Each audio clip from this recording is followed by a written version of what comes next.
বর্তমান দুনিয়ার টপ লেভেলের কয়েকজন আলেমের মধ্যে পাকিস্তানের একজন আলেম আছেন আল্লামা তকি উসমানী দামাত বারাকাত, একেবারে শীর্ষ, বর্তমান দুনিয়ার শীর্ষস্থানীয় আলেমদের মধ্যে একজন আলেম। তার শত শত লিখিত বহু মূল্যবান গ্রন্থাবলী সারা বিশ্বে চালু আছে। আমার মনে হয় না বাংলাদেশের কোন দাওরায়ে হাদিস মাদ্রাসার কোন উস্তাদ কোন উস্তাদ উনার লিখিত ব্যাখ্যা গ্রন্থ না পড়ে হাদিসের কিতাব পড়ে। বাংলাদেশে যত হাদিসের ক্লাসে যত উস্তাদ ছাত্রদেরকে হাদিস পড়ান, এদের অনেকেই বুখারী শরীফের, তকি উসমানীর লিখিত বুখারী শরীফের ব্যাখ্যা গ্রন্থ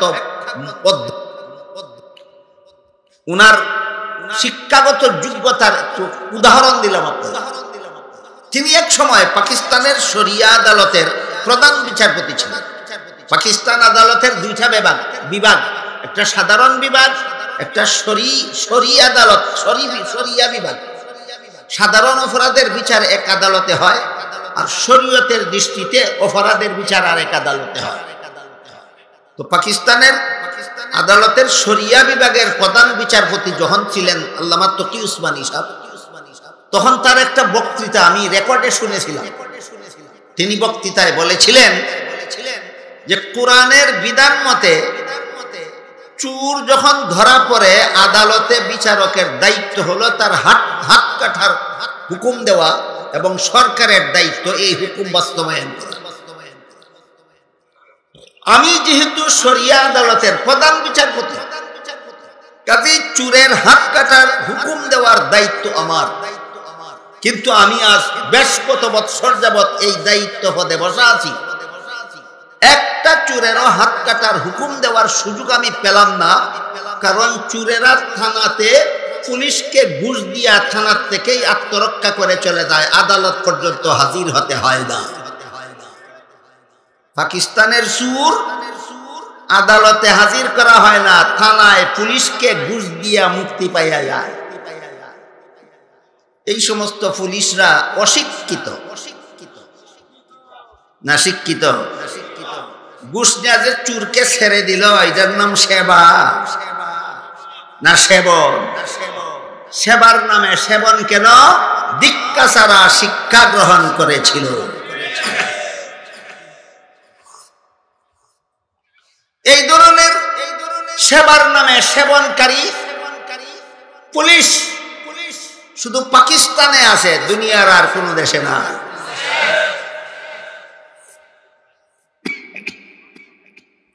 যদি আপনারা বলেন আছে, আপনারই জবাব দিন, কেন? কোন অশিক্ষিত মূর্খ লোককে কি কোন দেশের সরকার পুলিশের চাকরি দেয়? তাহলে এরা সেবার নামে সেবন করে কেন? দীক্ষা ছাড়া শিক্ষা গ্রহণ করার বিস্ফোরণ। বিষয়টা কি আপনাদেরকে বুঝাতে পারলাম? এই একটা শব্দের ব্যাখ্যা, লিয়াতাফাক্কাহু। একদল মুসলমান বের হয়ে যাও শিক্ষার সাথে দীক্ষা গ্রহণের জন্য। একদল মুসলমান বের হয়ে যাও শিক্ষার সাথে দীক্ষা গ্রহণের জন্য। এই জন্য দীক্ষা ছাড়া শিক্ষা বিফল, আর ইবাদত ছাড়া সেবা বিফল।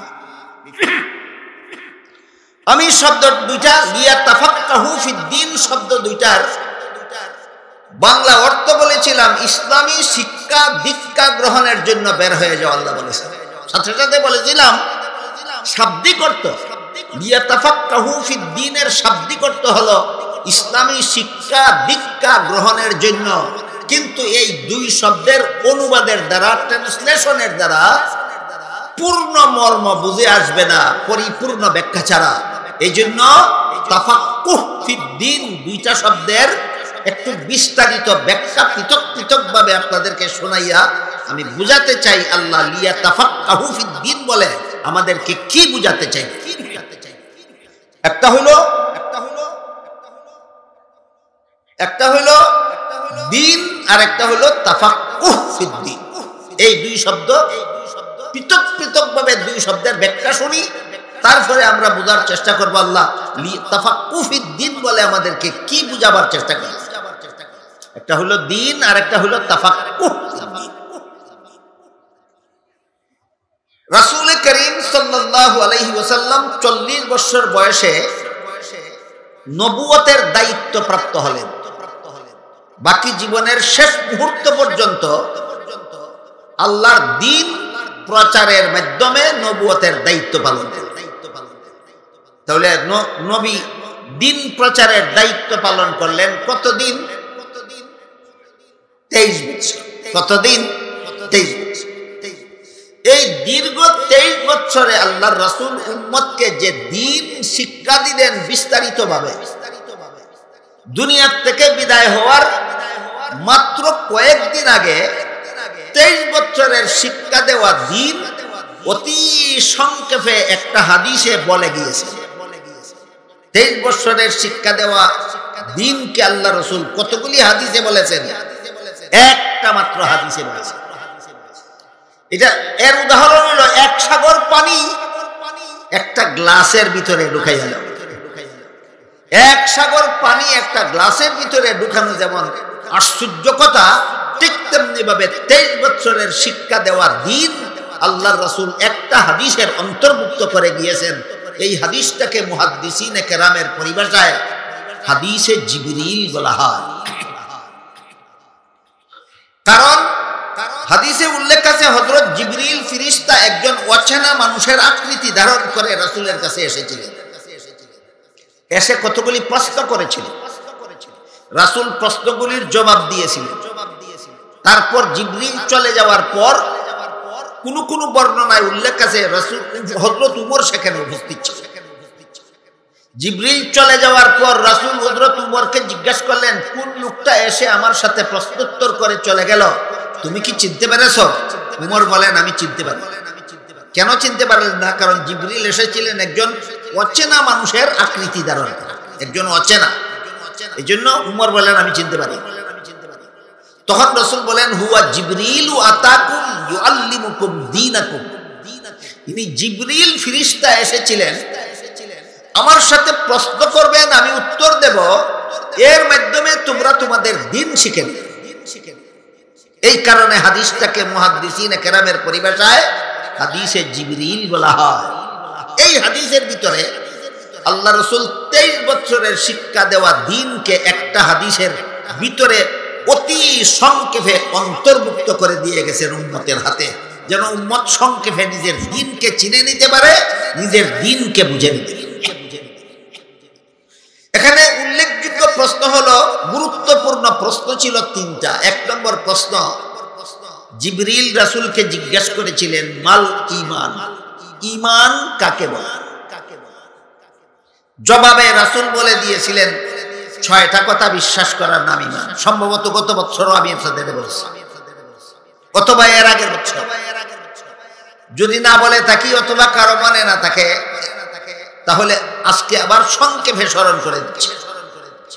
জিবরিল রাসূলকে জিজ্ঞেস করেছিলেন, হাদিসে জিবরিলে উল্লেখ আছে ঈমান কাকে বলে? জবাবে রাসূল বলে দিয়েছেন, 6টা কথা বিশ্বাস করার নাম ঈমান।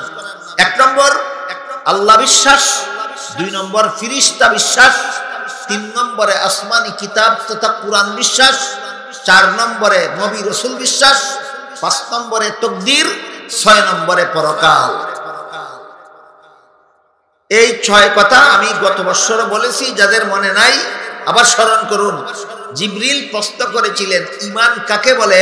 রাসূল বলেছিলেন 6 কথা বিশ্বাস করার নাম ঈমান। 1 নম্বরে আল্লাহ বিশ্বাস করি, 2 নম্বরে ফেরেশতা বিশ্বাস করি, 3 নম্বরে কুরআন বিশ্বাস করি, 4 নম্বরে নবী রাসূল, 5 নম্বরে তাকদীর, 6 নম্বরে আখিরাত। এই প্রথম প্রশ্নের জবাবে আল্লাহর রাসূল ঈমানের 6টা মূল কথা বলে দিয়েছেন। এর সাথে আরো যত আনুষঙ্গিক কথা আছে সবগুলিকে সবিস্তারে দলিল প্রমাণ সহ আকাবিরিনে উম্মতের শীর্ষস্থানীয় আলেমগণ, সাহাবা, তাবেঈন, তাবে তাবেঈনের মধ্যে অতিক্রান্ত হয়ে গেছেন উম্মতের শীর্ষস্থানীয় আলেমগণ। তারা এই রাসূলের শিক্ষা দেওয়া 6 কথার সাথে কুরআন হাদিসের বর্ণিত আরো যত আনুষঙ্গিক কথা আছে সবগুলিকে সবিস্তারে দলিল প্রমাণ সহ একটা ফন্নে মুদব্বন করেছেন, একটা শাস্ত্রে বিন্যস্ত করেছেন। পরিভাষাগতভাবে সেই শাস্ত্রটাকে ইলমে আকাইদ বলা হয়। সারমর্ম হলো জিবরিলের প্রথম প্রশ্নের জবাবে রাসূল তার উম্মতকে ইলমে আকাইদ শিক্ষা দিয়েছেন। অনেকেই হয়তো অনেকটা বুঝেছেন, অনেকটা বোঝার বাকি আছে। ইনশাআল্লাহ আমি আস্তে আস্তে ক্রমান্বয়ে পরে বোঝাবার চেষ্টা করব। যাদের কিছু কথা বোঝার বাকি আছে তারাও অন্তত এতটুকু মনে রাখুন যে জিবরিলের প্রথম প্রশ্নের জবাবে রাসূল তার উম্মতকে একটা শাস্ত্র শিক্ষা দিয়েছেন। শাস্ত্রটাকে পরিভাষাগতভাবে ইলমে আকাইদ বলা হয়। বুঝেন আর না বুঝেন মনে রাখুন, একটু পরে বুঝবেন। জিবরিলের প্রথম প্রশ্নের জবাবে রাসূল তার উম্মতকে একটা শাস্ত্র শিক্ষা দিয়েছেন। শাস্ত্রটাকে পরিভাষাগতভাবে ইলমে আকাইদ বলা। এবার আমরা বোঝার চেষ্টা করি ইলমে আকাইদ এর ডেফিনেশন কি, ইলমে আকাইদের সংজ্ঞা কি, ইলমে আকাইদ কাকে বলে। আল্লাহর যে সমস্ত বিধান শুধু অন্তরে বিশ্বাস করতে হয়, কাজে কর্মে পরিণত করার কিছু নাই। যেমন আল্লাহ আছেন, অন্তরে বিশ্বাস করতে হয়। আল্লাহ একজন, অন্তরে বিশ্বাস করতে হয়। আল্লাহ লা শরীক, অন্তরে বিশ্বাস করতে হয়। নবী রাসূলগণ সত্যই আল্লাহর প্রেরিত, অন্তরে বিশ্বাস করতে হয়। একদিন দুনিয়া ধ্বংস হবে, কিয়ামত হবে, অন্তরে বিশ্বাস করতে হয়। হাসরের মাঠে মানুষের হিসাব নিকাশ হবে, অন্তরে বিশ্বাস করতে হয়। হিসাব ভালো হলে ঠিকানা জান্নাতে হবে, হিসাব খারাপ হলে ঠিকানা জাহান্নামে হবে, অন্তরে বিশ্বাস করতে হয়। সুতরাং আল্লাহর যে সমস্ত বিধান শুধুমাত্র অন্তরে বিশ্বাস করতে হয়, কাজে কর্মে পরিণত করার কিছু নাই। ওই বিধানগুলি জানার নাম ইলমে আকাইদ।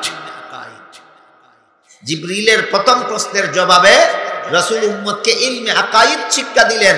আল্লাহর ওই সমস্ত বিধান শিক্ষা দিলেন যেগুলি শুধু অন্তরের দ্বারা বিশ্বাস করতে হয়। জিবরিলের 2 নম্বর প্রশ্ন ছিল মাল ইসলাম, ইসলাম কাকে বলে।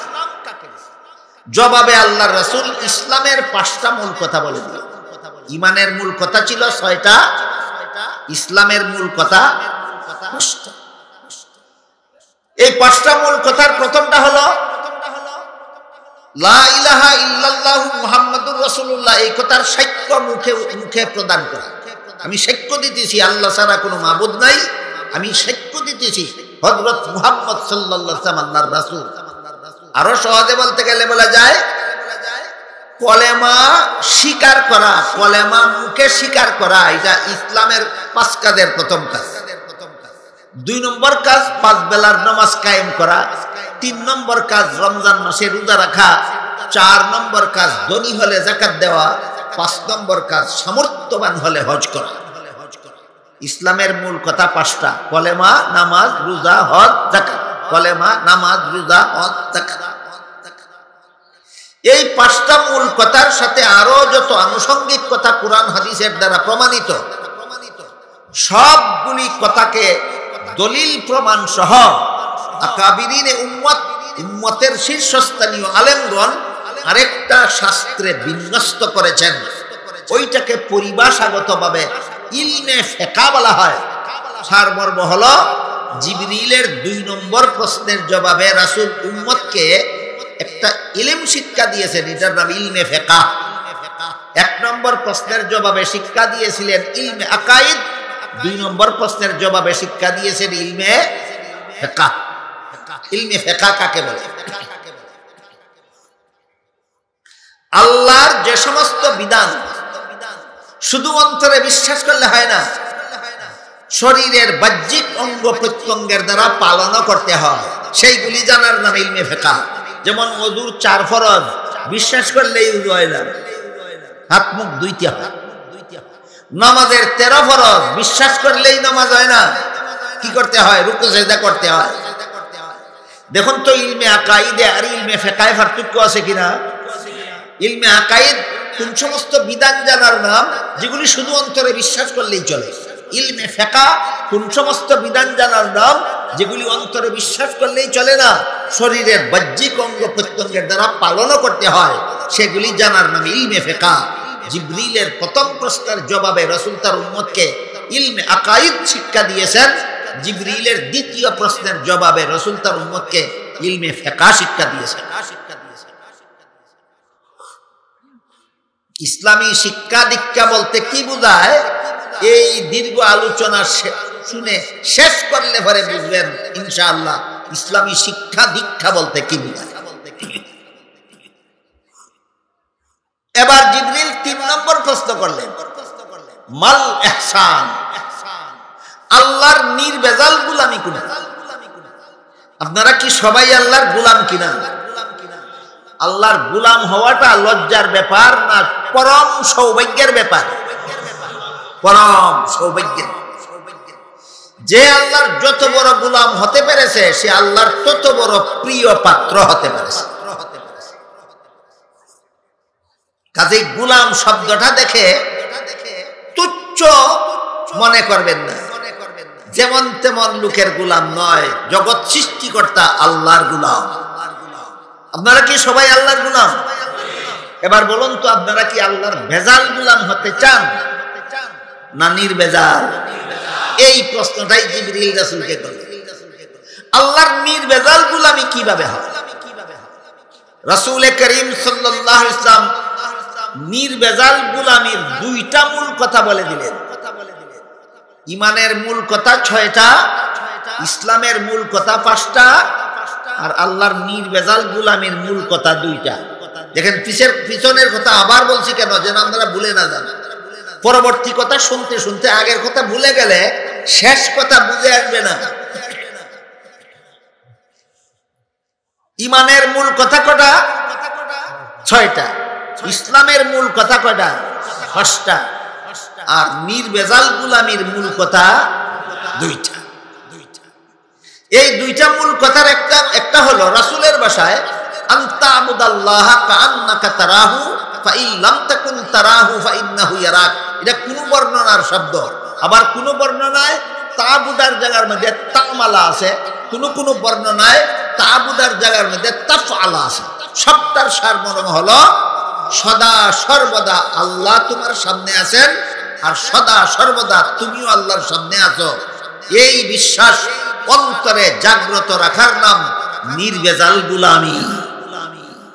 এই 2 বিশ্বাস সদা সর্বদা অন্তরে জাগ্রত রাখার নাম নির্ভেজাল গোলামি। মূল কথা 2টা কি কি? একটা হলো আল্লাহ আমার সামনে আছেন কতক্ষণ? সর্বদা। কতক্ষণ?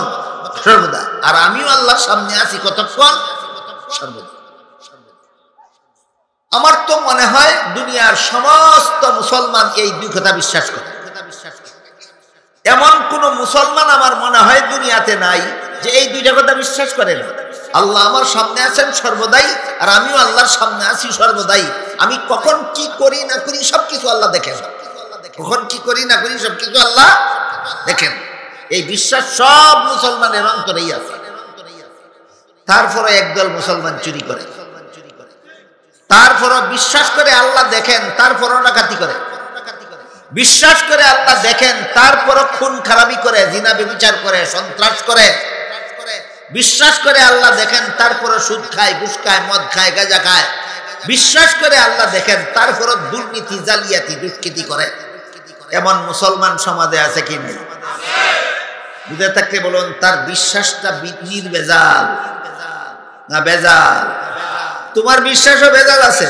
এই জন্য তুমি বিশ্বাস করো আল্লাহ দেখেন, আবার দুর্নীতিও করো, কোনটা ওঠে? তুমি বিশ্বাস করো আল্লাহ দেখেন, তারপরও জালিয়াতি করো, কোন সাহসে? তুমি বিশ্বাস করো আল্লাহ দেখেন, তারপরও তুমি দুষ্কৃতি করো, কোন সাহসে? তোমার বিশ্বাসে ভেজাল আছে। এই হলো ভেজাল বিশ্বাসের কুফল।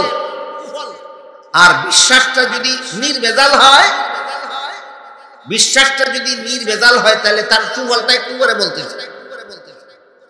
তাহলে আমরা যারা যারা বিশ্বাস করি সদা সর্বদা আল্লাহ আমাকে দেখেন, আবার নানা রকম কর্মেও লিপ্ত থাকি, আমার বিশ্বাসটা জাগ্রত নয়, আমার বিশ্বাসটা ঘুমন্ত। এই রকম বিশ্বাস, আল্লাহ আমার সামনে আছেন, আমি আল্লাহর সামনে আছি, এই বিশ্বাসটা যে আমার অন্তরে আছে, আমার বিশ্বাস ঘুমন্ত। এই জন্য বিশ্বাস থাকা সত্ত্বেও আমি অপকর্মে লিপ্ত হওয়ার দুঃসাহস করতে পারি। কেন? বিশ্বাসটা আমার জাগ্রত নয়, বিশ্বাসটা ঘুমন্ত। গোলামি আমার নির্ভেজাল নয়, আমার গোলামিতে ভেজাল আছে। কথাটা বুঝাবার জন্য আপনাদেরকে একটা উদাহরণ দিচ্ছি। ধরুন আপনার দেওয়াল ঘেরা বাড়িতে আপনি যখন ঘুমিয়ে থাকেন রাতে, তখন যেন কোনো চোর আপনার বাড়িতে ঢুকতে না পারে, এই জন্য গেইটে একজন পাহারাদার, বেতনভোগী পাহারাদার বসায় রাখে। বলুন তো, পাহারাদার গেইটে বসা থাকলে চোর বাড়িতে ঢুকতে পারবে? পারবে না। কিন্তু পাহারাদার যদি আপনার গেইটে সারা রাত সোফায় বসে বসে ঘুমায়, আপনার পাহারাদার যদি ঘুমায়, বলুন চোর ঢুকতে পারবে কিনা? এবার আপনাদের বলতে হবে, পাহারাদার গেইটে বসা থাকলে চোর ঢুকে কিভাবে? ঘুমাই। ঠিক তেমনি ভাবে আল্লাহ আমাকে সর্বদা দেখেন, এই বিশ্বাস ঘুমাইলে আমি চোরও হতে পারি। আমার এই ঈমান ঘুমে থাকলে আমি ডাকাতও হতে পারি। আমার এই বিশ্বাস ঘুমন্ত হলে আমি বদমাশও হতে পারি, আমি খুনিও হতে পারি, আমি সন্ত্রাসীও হতে পারি, আমি সুদখোর হতে পারি, আমি ঘুষখোর হতে পারি, আমি মদখোর হতে পারি, আমি গাঁজাখোর হতে পারি, আমি দুর্নীতিবাজ হতে পারি, আমি জালিয়াতিকারী হতে পারি, আমি দুষ্কৃতিকারী হতে পারি। আল্লাহ আমাকে দেখেন, বিশ্বাস আমার জাগ্রত নয়, ঘুমন্ত। সেই বিশ্বাস যদি জাগ্রত হয়, তখন কি পারবো আর কি পারবো না এটা বোঝার জন্য আরেকটা ঘটনা। হযরত ইউসুফ আলাইহিস সালামের ঘটনায় উল্লেখ আছে, তাফসীরের কিতাবেই উল্লেখ আছে। হযরত ইউসুফ আলাইহিস সালামের প্রেমে পাগল ছিল জুলাইখা। কোন মুসলমান না জানে? সবাই জানে। কাহিনী আগাগোড়া জানুক আর না জানুক, জুলাইখা ইউসুফের প্রেমে পাগল ছিল, এটা সবাই জানে। কিন্তু আপনারা বলুন তো, প্রেম কি একতরফা হয় না দুই পক্ষ লাগে? দুই পক্ষ লাগে। এখানে পক্ষ দুইটা আছে, এক পক্ষে জুলাইখা আর এক পক্ষে ইউসুফ। কিন্তু জুলাইখার অন্তরে ইউসুফের প্রতি আকর্ষণ আছে, ইউসুফের অন্তরে জুলাইখার প্রতি কোনো আকর্ষণ নাই। তাহলে প্রেমটা বাস্তবায়ন হবে? হবে না। একতরফা প্রেম হয় না। জুলাইখা যখন দেখলো আমার প্রেম দুইটা ব্যর্থ প্রেম, আমি যেভাবে ইউসুফের জন্য পাগল, ইউসুফ তো আমার প্রতি ভ্রুক্ষেপ করে না, এই প্রেম তো সফল হতে পারে না, এটা তো বিফল হবে। তাই তার প্রেমের ফলাফল গায়ের জুড়ে বুক করার জন্য একটা কৌশল করলো। একটা খাস কামরাকে রাজকীয় ভাবে সাজাইল, সুসজ্জিত করলো, করে সেখানে হযরত ইউসুফ আলাইহিস সালামকে নিয়ে গেল। জুরে বলেই ইউসুফের সাথে অপকর্ম করেন। খাস কামরায় জুলাইখা ইউসুফকে নিয়ে গেল আপুসে অপকর্ম করার জন্য। নবীর সাথে আপুসে জিনা করা যায়? আপুসে করার জন্য নয়, জুরে বলেই জিনা করার জন্য নিয়ে গেল। ইউসুফ আলাইহিস সালাম সেই কামরার ভিতরে ঢুকেই দেখলেন কামরার এক পাশে কোনো একটা কিছু পর্দা দিয়ে ঢেকে রাখা হয়েছে। ইউসুফ আলাইহিস সালাম জুলাইখাকে জিজ্ঞাসা করলেন, তোমার এই কামরার এক পাশে পর্দা দিয়ে কি ঢেকে রেখেছো? জুলাইখা বলে, আমি যেই মূর্তিটার পূজা করি মূর্তিটা ঢেকে রেখেছি। ইউসুফ আলাইহিস সালাম বললেন, তুমি তো এটার পূজাই করো, ঢেকে রাখলা কেন? জুলাইখা বলে, এখন আমি তোমার সাথে জিনা করব, ব্যভিচার করব, অপকর্ম করব। কাজেই যেই মূর্তির পূজা করি ওই মূর্তির সামনে জিনা করতে আমার লজ্জা হয়, এই জন্য মূর্তিটা ঢেকে রাখছি যেন নির্বিঘ্নে তোমার সাথে জিনাটা করতে পারে। এই কথা বলার পরে হযরত ইউসুফ আলাইহিস সালাম জুলাইখাকে জিজ্ঞাসা করলেন, তুমি আমার সাথে জিনা করবা এই জন্য মূর্তি ঢেকে রাখছো? তাহলে মূর্তি না ঢেকে জিনা করলে কি তোমার মূর্তি দেখবে? প্রশ্নোত্তর বুঝতেছেন আপনারা? ইউসুফ জিজ্ঞাসা করলেন, মূর্তিকে না দেখে তার সামনে আমার সাথে জিনা করলে কি তোমার মূর্তি দেখবে? আপনারা কি বলেন, দেখবে? জুলাইখা বলে, না, দেখবে না। এটা ডাকলেও দেখে না, না ডাকলেও দেখে, ডাকলেও দেখে না, না ডাকলেও দেখে। মূর্তি সম্পর্কে তো আল্লাহ কোরআনের এক জায়গায় বলেছেন, যারা মূর্তির পূজা করে এরা মূর্তির সামনে দেয় খানা দেয়, খানা। এদের ভাষায় নাকি বুক কয়, বুক। আমি শুনেছি আপনাদের নারায়ণগঞ্জে একটা জায়গার নাম আছে দেও বুক। দেও মানে মূর্তি আর বুক মানে খানা। দেও মানে মূর্তি আর বুক মানে খানা। যারা মূর্তির পূজা করে এরা মূর্তির সামনে চিরা দেয়, কলা দেয়, দই দেয়, মিষ্টি দেয়, অনেক কিছু দেয়। বলেন তো আপনাদের জানা থাকলে কি পরিমাণ খায় আর কি পরিমাণ থাকে? হ্যাঁ, 99 ভাগই থাকে, শুধু 1 ভাগ খায় না, মোটেও না। কিছু মাছিয়ে খায়, মাছি কিছু, মূর্তিয়ে খায় মোটেও না, কিছুটা মাছি খায়। তখন এই খুদার দল মাছিকে বলতে পারে না যে এই মাছির দল, এটা খুদার খানা, তোরা খাইস না, এতটুকুও বলতে পারে। যেই খুদার খানা মাছিয়ে খেয়ে ফেললে মাছিটাও তাড়াইতে পারে না। আল্লাহ বলেন, এমন অক্ষম খুদার পূজা করো কোন বিবেকে?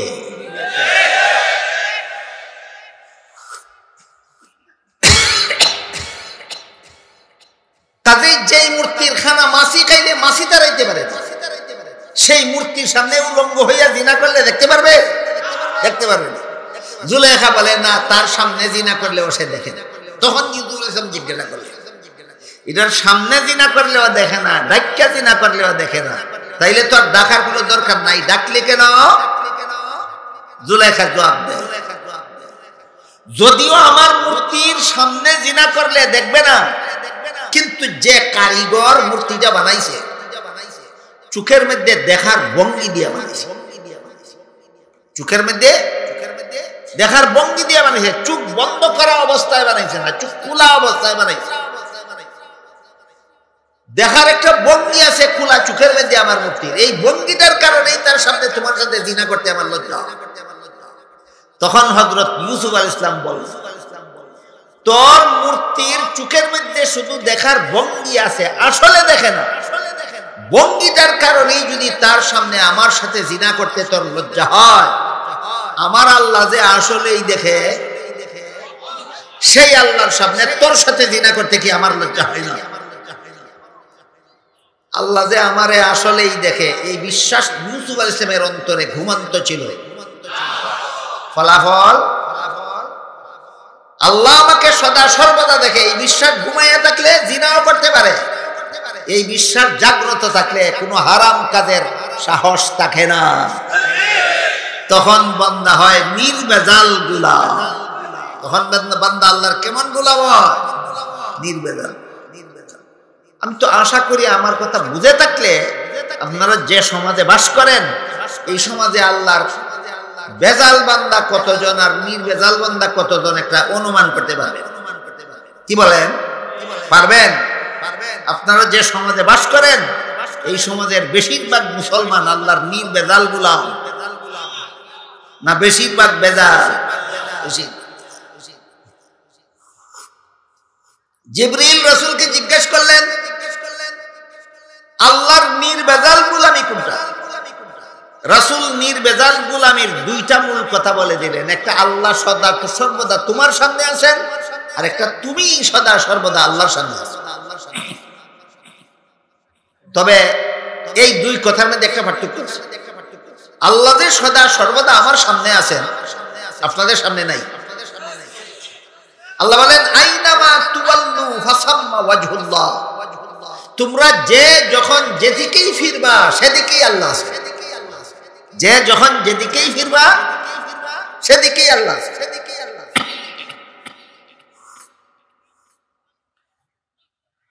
কাজেই আল্লাহ যে আমার সামনে আছেন সদা সর্বদা, আমরা কি দেখি? দেখি। সামনে আছেন দেখি না কেন? এই প্রশ্নের জবাব, যুক্তিভিত্তিক জবাব সমাজে আলোচনা না হওয়ার কারণে বর্তমান বাংলাদেশের অনেক বড় বড় শিক্ষিতরা নাস্তিক, মুরতাদ, বেঈমান হয়ে যাচ্ছে। আল্লাহ আমার সামনে আছেন দেখি না কেন? আসলেই নাই, এগুলি অন্ধবিশ্বাস। নাস্তিকেরা বলে কিনা আল্লাহ যে আছেন, বিশ্বাসটা অন্ধবিশ্বাস। হ্যাঁ বলে। আপনাদের জবাবে তেমন সাড়া না পেয়ে আমার একটু সন্দেহ লাগলো, বাংলাদেশে কোনো নাস্তিক আছে বলে কি আপনারা জানেন? অতীতে ছিল। হ্যাঁ, অতীতে ছিল। অতীতে যে সমস্ত নাস্তিক বাংলাদেশে ছিল, এর মধ্যে একটার নাম ছিল ডক্টর আহমদ শরীফ। ডক্টর আহমদ শরীফ। ডক্টর অশিক্ষিত লোকের উপাধি হয় না, শিক্ষিত? সাধারণ শিক্ষিত না উচ্চ শিক্ষিত? উচ্চ শিক্ষিত।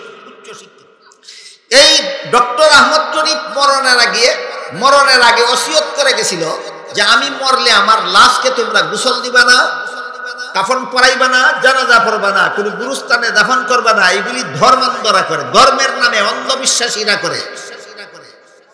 ধর্মের নামে যারা অন্ধবিশ্বাসী তারা মনে করে লাশ দাফন করলে পরে মুনকার নাকির ফেরেশতা তার কবরে আসে, জীবিত করে বসাইয়া 3টা প্রশ্ন করে, জবাব দিতে পারলে রক্ষা, না হলে কবরে আযাব গজব শুরু হয়। তারপর একদিন কবর থেকে জীবিত হয়ে হাসরের মাঠে দাঁড়াতে হবে, জীবনের সকল কাজের হিসাব দিতে হবে, না পারলে চিরকাল জাহান্নামের শাস্তি ভোগ করতে হবে। সবগুলি অন্ধবিশ্বাস, একটাও সত্য নয়।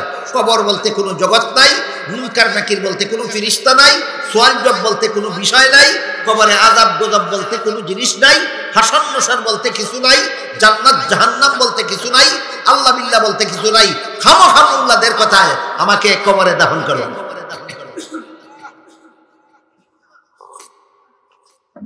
এই ধরনের নাস্তিক অতীতেও বাংলাদেশে যথেষ্ট ছিল, বর্তমানেও যথেষ্ট। এদের দাবি হলো এই সমস্ত কথা অন্ধবিশ্বাস, এই সমস্ত কথা অন্ধবিশ্বাস।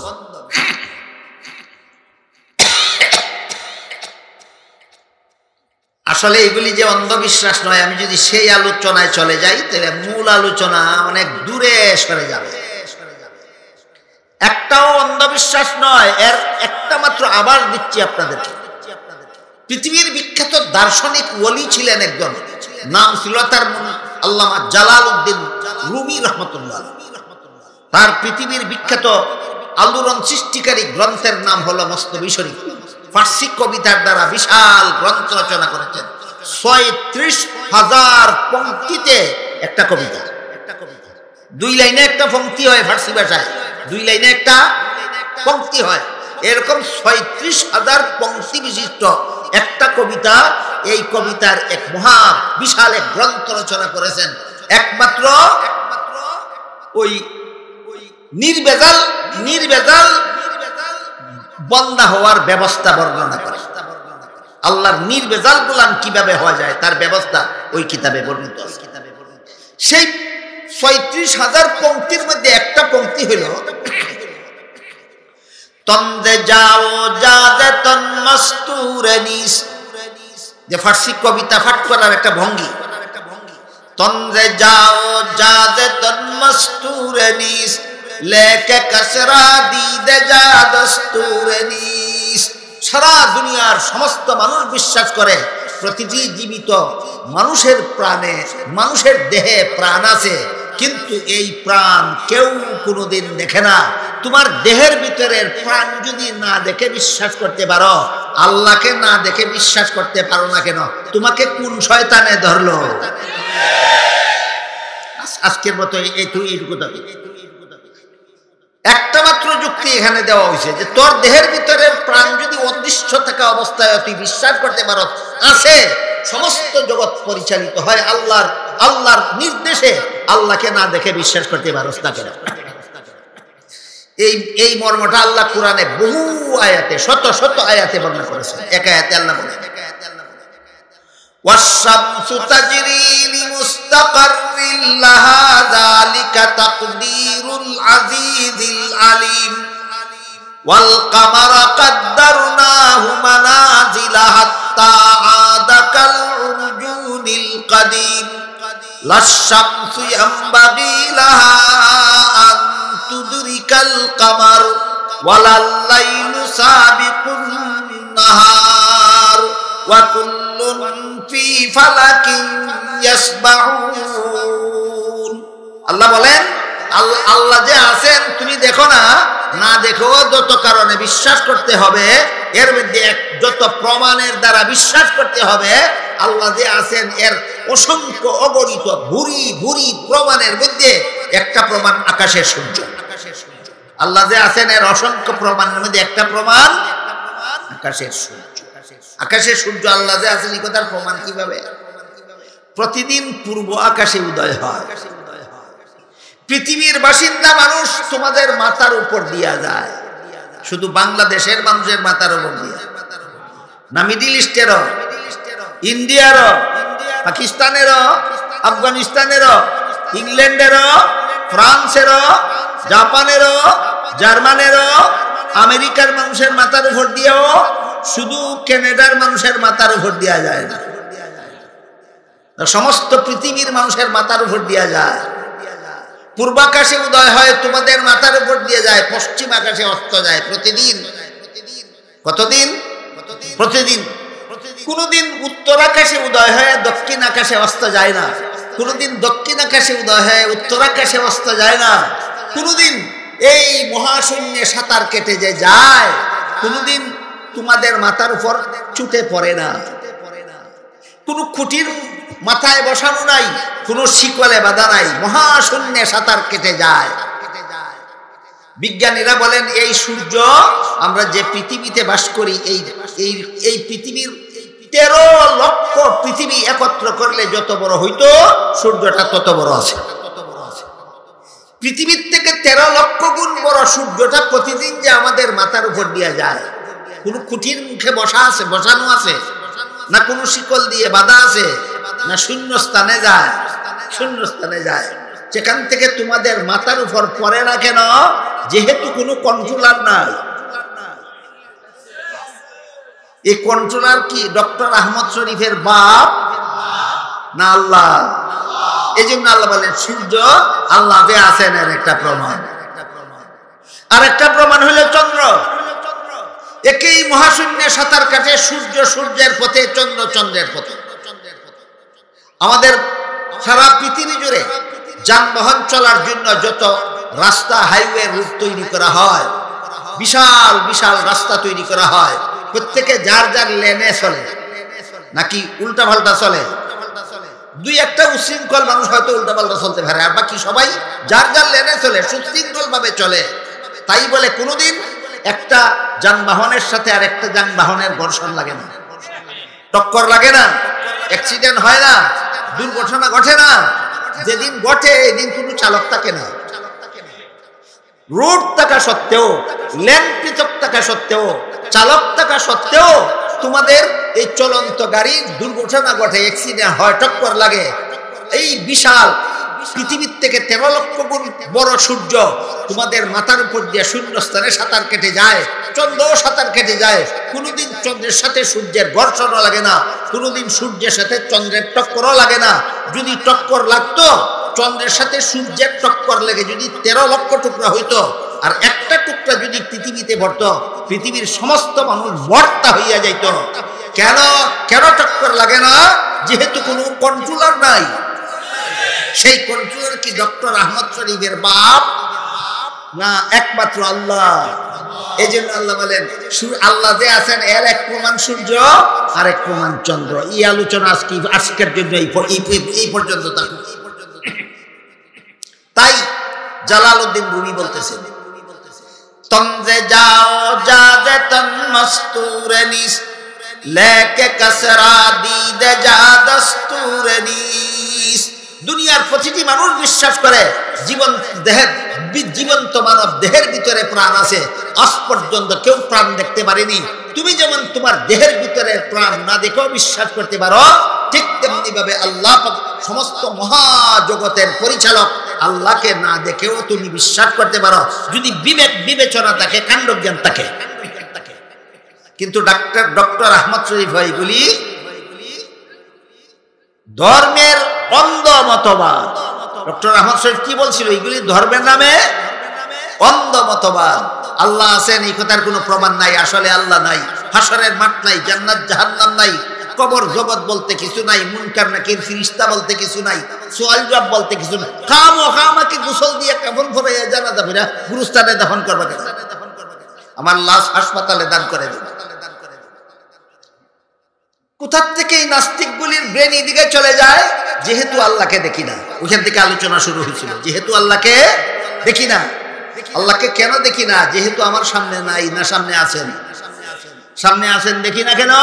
এই প্রশ্নের জবাব না শিকার কারণে এই সমস্ত শিক্ষিতরা নাস্তিক হয়। সামনে আছেন দেখি না কেন? অত্যন্ত গুরুত্বপূর্ণ প্রশ্ন। এটার জবাব দেওয়ার জন্য এতক্ষণ কিছু ভূমিকা আপনাদেরকে শোনাই। আমি আপনাদের জিজ্ঞাসা করি, নারায়ণগঞ্জ শহরের অলিতে গলিতে, রাস্তায় ঘাটে, পথে ঘাটে কুকুরি ঘোরাফেরা করে। কোন সময় কোন কুকুরি মরেও যায় না? মরে না?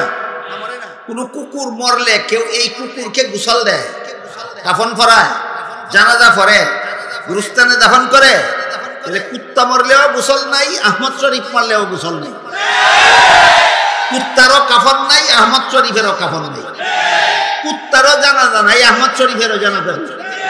কুত্তারও গুরুস্থান নাই, আহমদ শরীফেরও গুরুস্থান নাই। দুইটার মধ্যে বেশ কম কত? একটা 4 ঠেঙ্গা আর একটা 2 ঠেঙ্গা। একটা 4 ঠেঙ্গা, একটা 2 ঠেঙ্গা। 4 ঠেঙ্গাটা অশিক্ষিত, বাইরে আপনারা কোন 2 ঠেঙ্গাটা শিক্ষিত। ওই শিক্ষা আছে দীক্ষা নাই, মনে আছে? শিক্ষা আছে দীক্ষা নাই।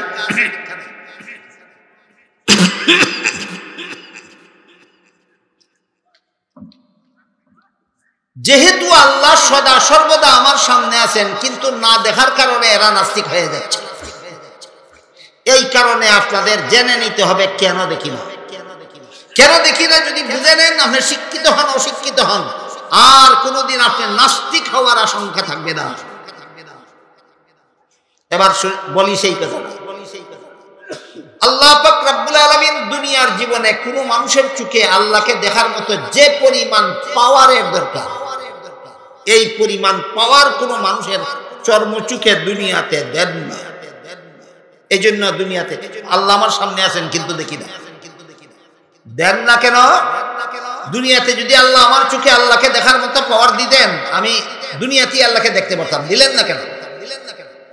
যদি আল্লাহকে দেখার মতো পাওয়ার দিতেন আর আমরা আল্লাহকে দেখতে পারতাম, তখন আমাদের ঈমানটাই কবুল হইত। আল্লাহকে না দেখে ঈমান আনলে ঈমান কবুল হয়, দেখলে ঈমান কবুল হয় না।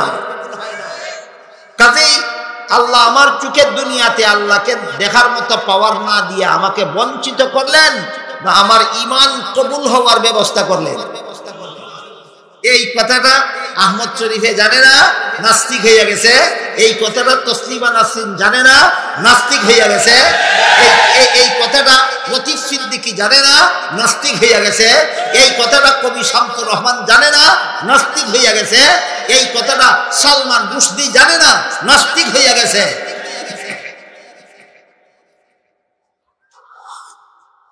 আপনাদের জানতে হবে আল্লাহ সর্বদা আমার সামনে আছেন, দেখি না কেন? দেখার পাওয়ার নাই চোখে।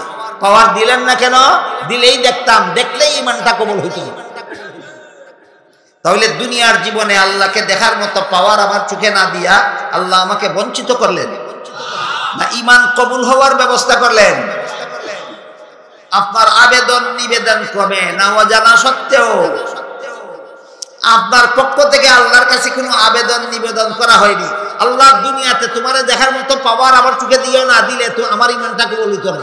এমন কোন আবেদন করছিলেন? এমন কোন প্রচেষ্টা করেছিলেন? আবেদন নিবেদন দূরের কথা, চেষ্টা প্রচেষ্টা দূরের কথা, বান্দাদের অজানা সত্ত্বেই আল্লাহ গোপনেই এই মহা উপকার আমাদের করেছেন।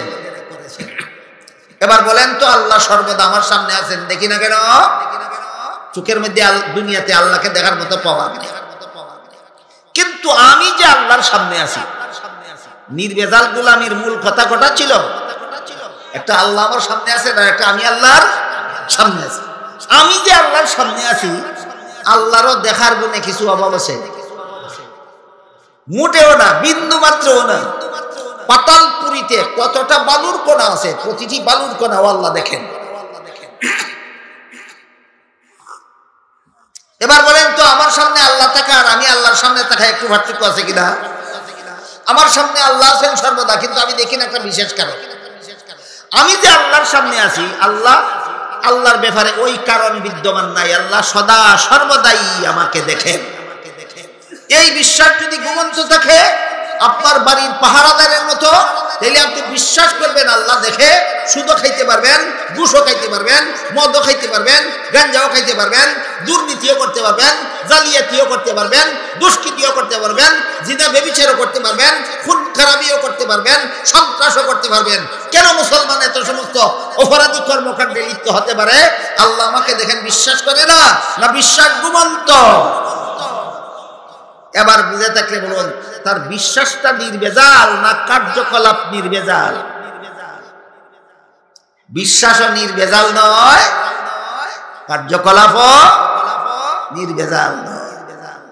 বিশ্বাস যখন জাগ্রত হবে, ইউসুফ আলাইহিস সালাম যা বলেছিলেন তা হবে। মনে আছে? ইউসুফ কি বলেছিলেন? এই জুলেখা, তোর মূর্তি চোখের মধ্যে শুধু দেখার ভঙ্গি আছে, আসলে দেখে না। এত সত্ত্বেও যদি তার সামনে আমার সাথে জিনা করতে তোর লজ্জা হয়, আমার আল্লাহ দেখার ভঙ্গি ধরছে না, আমার আল্লাহ আসলেই দেখে। কাজেই আল্লাহর সামনে তোর সাথে জিনা করতে কি আমার লজ্জা হয় না? বলেন তো, এই অপকর্ম থেকে ইউসুফ আলাইহিস সালাম বাঁচতে পারতেন যদি আল্লাহ আমাকে দেখেন বিশ্বাসটা ঘুমন্ত থাকতো? তাহলে এবার ক্লিয়ার হোক কথা, আল্লাহ আমাকে দেখেন, মুমিনের অন্তরের এই বিশ্বাস ঘুমন্ত থাকলে কি হয়? পাপিষ্ট হয়। এই বিশ্বাস জাগ্রত থাকলে কি হয়? আল্লাহওয়ালা নেককার দিনদার বান্দা হয়।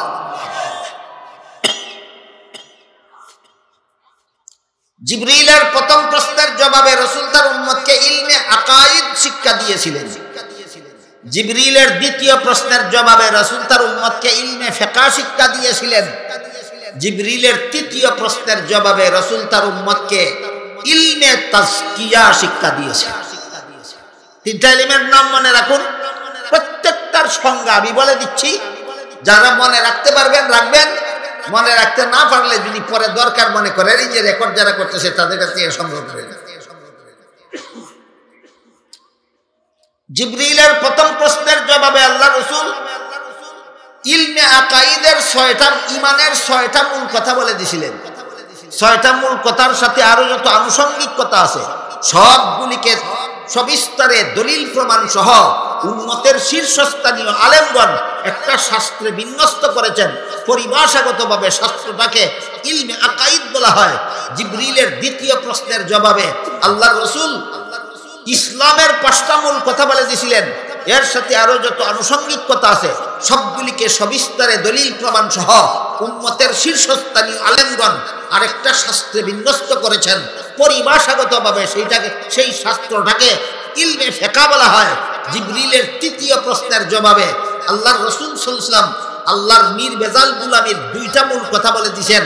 এর সাথে আরো যত আনুষঙ্গিক কথা আছে সবগুলিকে সবিস্তারে দলিল প্রমাণ সহ উম্মতের শীর্ষস্থানীয় আলেমগণ আরেকটা শাস্ত্রে বিন্যস্ত করেছেন। পরিভাষাগতভাবে সেই শাস্ত্রটাকে ইলমে তাজকিয়া বলা হয়। জিবরিলের 3 প্রশ্নের জবাবে রাসূল উম্মতকে 3টা ইলম শিক্ষা দিয়েছেন। এই 3টা ইলমের নাম ইসলামী শিক্ষা। দীক্ষা বাকি রয়েছে। লিয়াতাফাক্কাহু ফিদ্দীনের অর্থ কি বলেছিলাম? কিছু মুসলমান বের হয়ে যাও ইসলামী শিক্ষা দীক্ষা অর্জনের জন্য। মনে আছে? একদিনে বেশি কথা বলতে নাই। একদিনে বেশি কথা বললে সামনের কথা শুনতে শুনতে পিছনের কথা ভুলে যায়। ধৈর্য ধরে যারা শুনেছেন অন্তত সমাপ্তি করতে দিন কয়েক মিনিট। জিবরিলের প্রথম প্রশ্নের জবাবে রাসূল উম্মতকে ইলমে আকাইদ শিক্ষা দিয়েছেন। জিবরিলের দ্বিতীয় প্রশ্নের জবাবে রাসূল তার উম্মতকে ইলমে ফিকহ শিক্ষা দিয়েছেন। জিবরিলের তৃতীয় প্রশ্নের জবাবে রাসূল তার উম্মতকে ইলমে তাজকিয়া শিক্ষা দিয়েছেন। ইলমে আকাইদ কাকে বলে? আল্লাহর ওই সমস্ত বিধান জানার নাম যেগুলি শুধু অন্তরে বিশ্বাস করতে হয়। ইলমে ফিকহ কাকে বলে? আল্লাহর ওই সমস্ত বিধান জানার নাম যেগুলি শুধু বিশ্বাস করলে চলে না, শরীরের বাহ্যিক অঙ্গ প্রত্যঙ্গের দ্বারা পালন করতে হয়। ইলমে তাজকিয়া কাকে বলে? আল্লাহর ওই সমস্ত বিধান জানার নাম যেগুলি অন্তরে বিশ্বাস করলেও চলে না, বাহ্যিক অঙ্গের দ্বারা পালনও করা যায় না, বরং বিশ্বাসও করতে হয় অন্তরের দ্বারা, পালনও করতে হয় অন্তরের দ্বারা। যেমন আল্লাহ আমাকে দেখেন, এই বিশ্বাস আমার ঘুমন্ত। চর্মচোখে যদি কেউ ঘুমায়, মুখে ডাক দিলে ঘুম ভাঙ্গে কিনা? ভাঙ্গে। মুখের ডাকে যদি ঘুম না ভাঙ্গে, হাতে ধাক্কা দিলে ভাঙ্গে। হাতে ধাক্কা দিলেও যদি ঘুম ভাঙ্গে না, এমন ঘুমকে আমাদের সিলেটি ভাষায় বলে গাদা ঘুম। গাদা ঘুম কি ঘুম? গাদার মতো ঘুমায়, ধাক্কা দিলেও ভাঙ্গে না। এমন কিছু মুসলমানও আমাদের দেশে আছে, ফজরের সময় গাদা ঘুম ঘুমায়। কোন সময়? ফজরের সময়।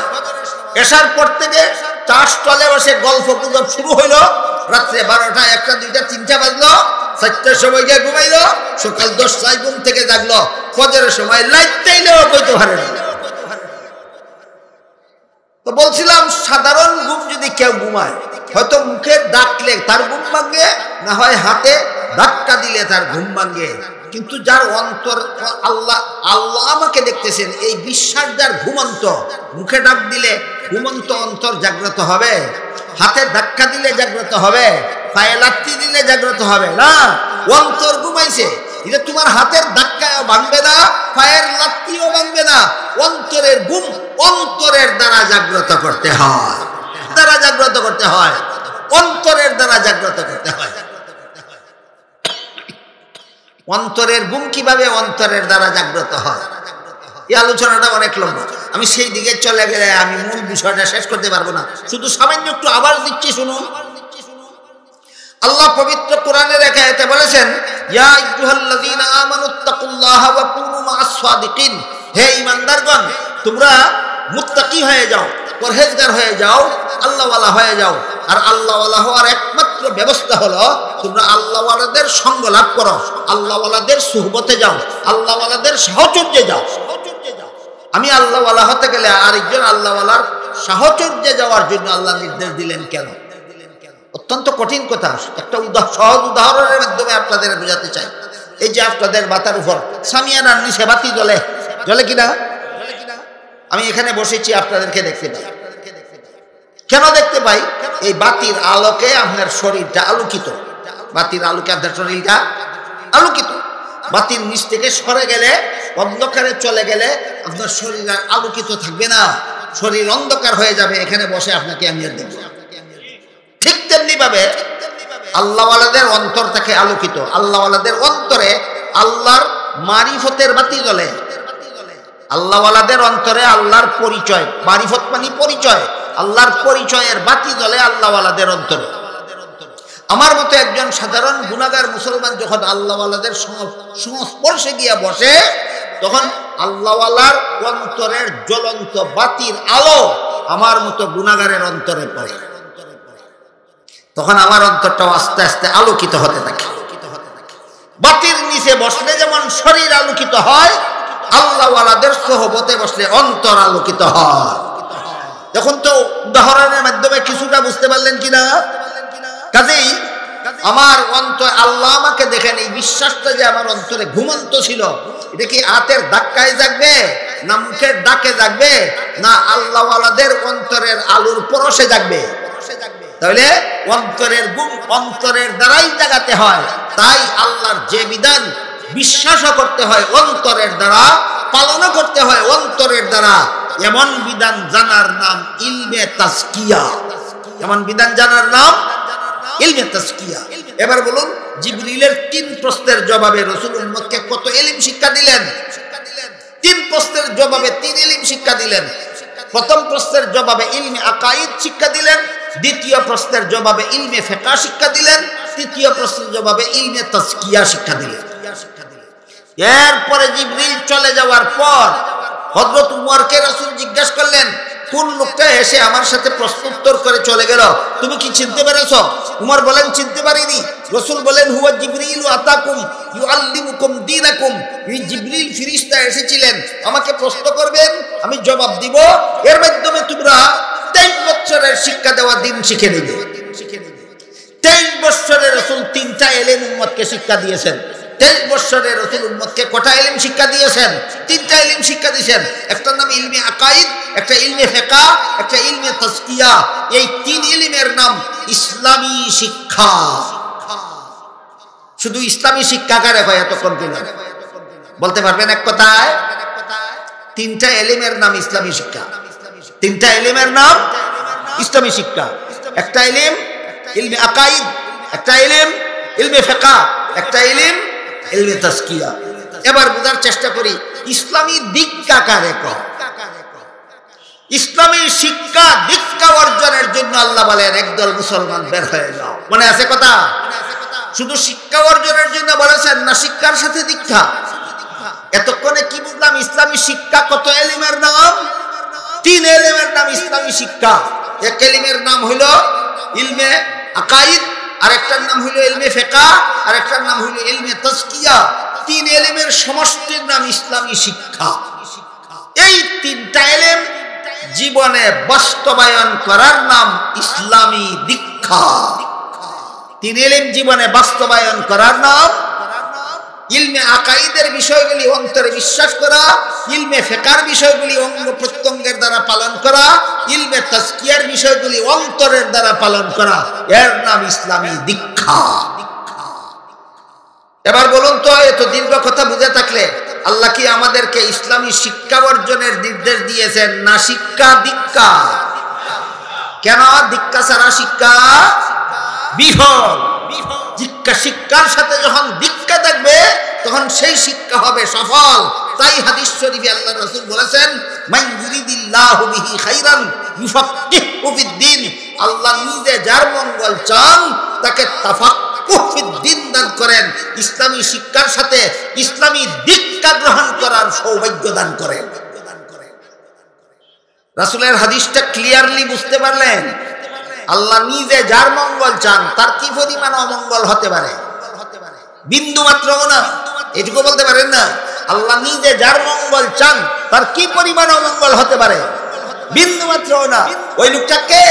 ওই লোকটা হইল যাকে আল্লাহ 3 এলিম জীবনে বাস্তবায়ন করার তৌফিক দেন। ইলমে আকাইদ অন্তরে বিশ্বাস করার তৌফিক দেন, ইলমে ফিকহ অঙ্গ প্রত্যঙ্গের দ্বারা পালন করার তৌফিক দেন, ইলমে তাজকিয়া অন্তরের দ্বারা পালন করার তৌফিক আল্লাহ যাকে দান করেন, প্রমাণ হয়ে গেল আল্লাহ নিজে তোমার মঙ্গল চান। এই মঙ্গল থেকে মাদ্রাসার ছাত্র শিক্ষক ছাড়া আর যত মুসলমান আছে সমাজে তারাও যেন বঞ্চিত না হয়, এই জন্য মাদ্রাসার পক্ষ থেকে সম্মেলনগুলি করা হয়। আপনারাও যেন ইসলামী শিক্ষার সাথে দীক্ষা অর্জন করে আল্লাহর সকল প্রকার নিয়ামতের অধিকারী হতে পারে। বুঝে থেকে বলুন তো, মাদ্রাসার পক্ষ থেকে যে সম্মেলনগুলি করা হয় কত বড় মহান উদ্দেশ্য নিয়ে সমাজের সর্বস্তরের মুসলমান যেন আল্লাহর নিয়ামতের অধিকারী হতে পারে। ইসলামী শিক্ষা যৎকিঞ্চিৎ তোমার উপর ফরজ, এটা জীবনে বাস্তবায়ন করে তুমি জীবন ধন্য করো, এই উদ্দেশ্যে মাদ্রাসার পক্ষ থেকে সম্মেলনগুলি করা হয়। বর্তমান বাংলাদেশে 25,000 কওমি মাদ্রাসা আছে। প্রায় প্রতিটি কওমি মাদ্রাসার পক্ষ থেকে বৎসরে কমপক্ষে এইরকম একটা ইসলামী সম্মেলন করা হয়। তাহলে প্রতি বছরে বাংলাদেশে 25,000 কওমি মাদ্রাসার পক্ষ থেকে 25,000 ইসলামী সম্মেলন হয়। শুধু সর্বস্তরের মুসলমানকে সর্বনিম্ন স্তরের ইসলামী শিক্ষার সাথে ইসলামী দীক্ষা অর্জনের ব্যবস্থা দিয়া এদেরকে সৌভাগ্যবান করার জন্য আল্লাহ এই সমস্ত সম্মেলনগুলির উসিলায় আপনারা যারা মাদ্রাসার আলেম হন, ছাত্রগণ হন, আপনাদের সবাইকে ইসলামী শিক্ষা দীক্ষা গ্রহণ করে মহাভাগ্যবান হওয়ার তৌফিক দান করুন। সবাই বলুন আমিন। সুবহান রাব্বিকা রাব্বিল ইজ্জাতি আম্মা ইয়াসিফুন ওয়া সালামুন আলাল মুরসালিন ওয়ালহামদুলিল্লাহি রাব্বিল আলামিন।